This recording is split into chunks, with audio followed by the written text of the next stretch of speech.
Beshem Hashem Naaseh Venatzliach. Nous poursuivons aujourd'hui notre étude dans le chapitre 6, chapitre complémentaire aux 5 premiers de Pirkei Avot, à hauteur de la Mishnah Chet, Mishnah Yud, enseignée par Rabbi Shimon ben Yehuda, au nom de Rabbi Shimon bar Yochai.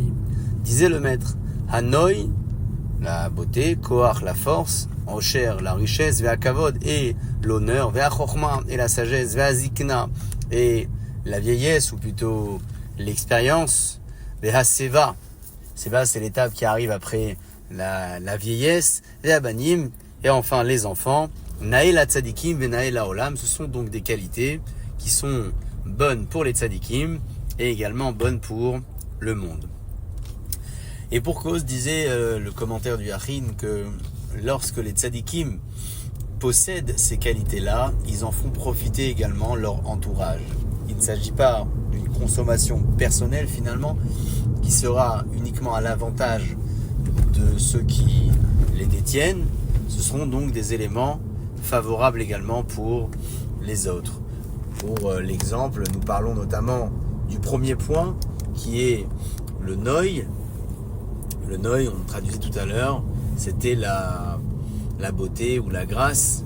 Lorsque le tzaddik aura de la grâce sur le visage, il pourra intercéder en faveur de son groupe, en faveur de ses élèves, auprès des grands dirigeants, puisque une personne de grâce est davantage entendue. C'est le cas également pour toutes les autres qualités, notamment la richesse qu'ils seront partagés. Le kavod, l'honneur qui leur sera témoigné, leur permettra aussi d'être écoutés, entendus et aussi appréciés. Pour la sagesse, la même chose. Et enfin, pour les différentes étapes de vieillesse évoquées ici, définies comme étant des phases d'expérience de vie, les tzadikim sauront les exploiter à bon escient pour pouvoir partager leurs acquis et leur savoir.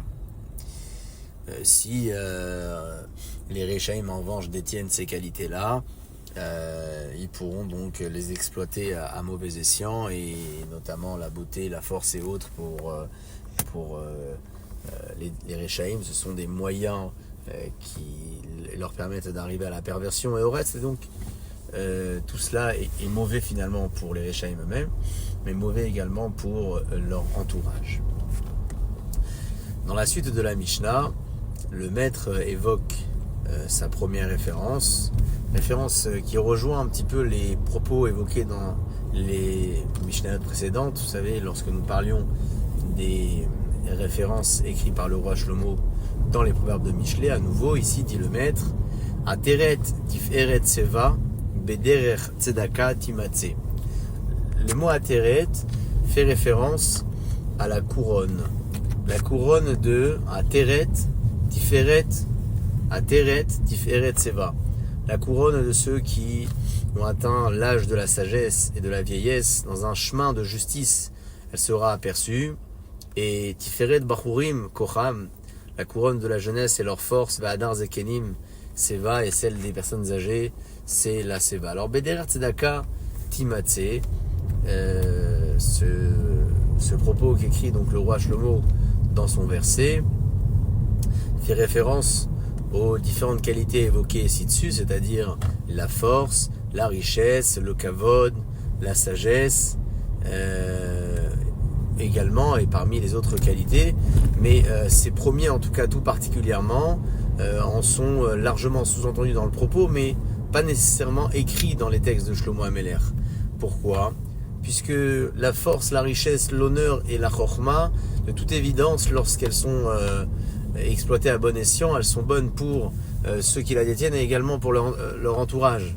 Là où le propos de Shlomo HaMelech est plus explicite et concerne davantage et davantage un appui et une référence, c'est pour ce qui concerne la seva, la zikna, c'est-à-dire les étapes de sagesse, de vieillesse, qui pourraient être interprétées comme des phases de fragilité dans la vie d'un homme, des phases d'affaiblissement, ce sur quoi répond le maître de la Mishnah au travers des propos du roi Shlomo, en disant que bien au contraire, ce sont des phases d'expérience qui sont favorables pour ceux qui les détiennent, les tzadikim notamment, et également pour leur entourage.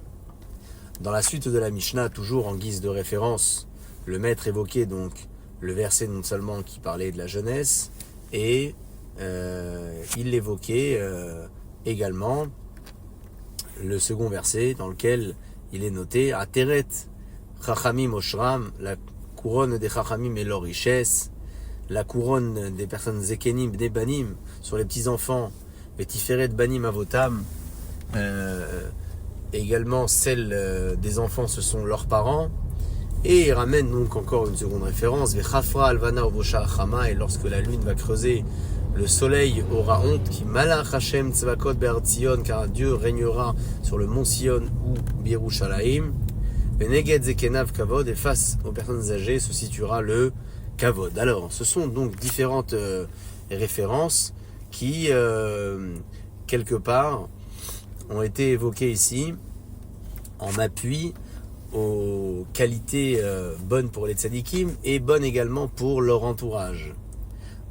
De quelle manière ces propos sont un appui pour le maître de la Mishnah, notamment lorsque nous parlions des enfants, on disait que les enfants c'était une bonne chose, et pour eux et pour les autres, on pourrait mal interpréter en pensant que plus un homme a des enfants et plus il aura la crainte d'en voir certains s'écarter du droit chemin en termes de probabilité, avoir un enfant ou en avoir plusieurs, certainement que le risque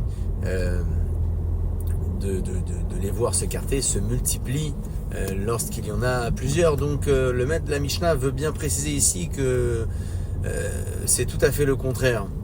C'est tout à fait le contraire. C'est que il y aura bien évidemment une forme de couronnement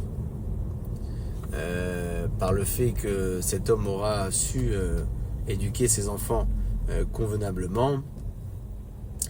Et c'est pour ça que Ateret Zekenim Benebanim, c'est pour ça qu'on précise à chacun que la couronne des anciens, ce sont les enfants.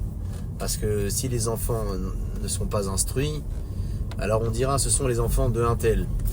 Donc ça engagera quelque part les parents à s'investir davantage pour être sûr de pouvoir porter réellement cette couronne. Et c'est dans ce sens que le maître de la Mishnah évoquait le fait que pour les tzadikim c'était une bonne chose et une bonne chose pour les autres à l'extérieur, puisque les tzadikim allaient avoir une bonne influence sur les enfants. Ateret Zekenim Nebanim, donc la couronne des anciens, ce sont les petits-enfants, Vetiferet Banim Avotam, les enfants honoreront les anciens, par le fait que ces anciens ont laissé derrière eux des enfants et des petits-enfants qui se comportent dans le droit chemin et convenablement, les gens diront ce sont les fils de un tel, et donc ils honoreront pas uniquement les enfants, mais ils honoreront également les parents. Combien de fois on a entendu des personnes exprimer des éloges aux parents des enfants qu'ils côtoyaient en disant combien vous avez dû investir dans l'éducation, combien vos enfants sont bien éduqués. Donc il y a ici une forme de couronnement qui revient aux parents lorsque des compliments sont adressés aux enfants. Tiferet Bachurim Kocham Vadar Zekenim Seva. La couronne des jeunes, ce sont leurs forces, c'est-à-dire que lorsqu'on honore les jeunes, on les honore par leur force, pour leur courage et pour le bien qu'ils dégagent autour d'eux. Et lorsque les personnes verront que on n'a pas honoré uniquement les anciens, on a honoré également les personnes qui sont jeunes, parce que ce sont des personnes de qualité, qui transmettent et qui véhiculent un message fort, alors on laissera sous-entendre quelque part que la couronne finalement ne dépend pas que de l'âge, mais elle dépend des qualités humaines. Vechafra alvana ubosha achama, enfin le verset complémentaire évoqué ici, toujours dans les textes de Shlomo, concernait donc le comportement de la lune et l'attitude du soleil, explique le commentaire du Yachin, c'est que lorsque toutes ces qualités qui sont donc vécues par les hommes finiront par disparaître, et toutes les réussites également, alors viendra le moment où Malach Hashem Tzvakot Akadosh Baruch Hu régnera. C'est-à-dire, le Noï, la beauté, c'est comme la lune. Le Koach, la force, c'est comme le soleil. Alors, Quand Akadosh Baruch Hu régnera sur Tzion et Yerushalayim, c'est-à-dire dans le monde futur, ce sera donc le moment où l'homme s'apercevra que toutes les grandes qualités qu'il détenait en tant qu'homme n'avaient pas réellement de grandes dimensions. Parce que tout le monde reconnaîtra à ce moment-là que Chafra Alvana ou Bosha Achama, que ces qualités symbolisées par la lune et le soleil sont peu importantes, voire pas du tout, face à la royauté de Dieu qui se déclara à ce moment-là. Ainsi, pour les Talmid Chachamim, lorsqu'ils arriveront à leur temps de vieillesse et de sagesse, lorsque leurs corps s'affaibliront et lorsque leurs sens également disparaîtront,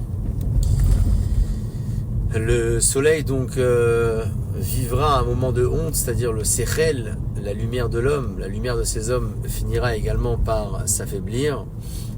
Alors, nous dit la Mishnah, malgré tout, le règne d'Akadosh Baruch Hu se maintiendra. Et c'est ça toute la qualité finalement que nous devons retenir de cette Mishnah-là.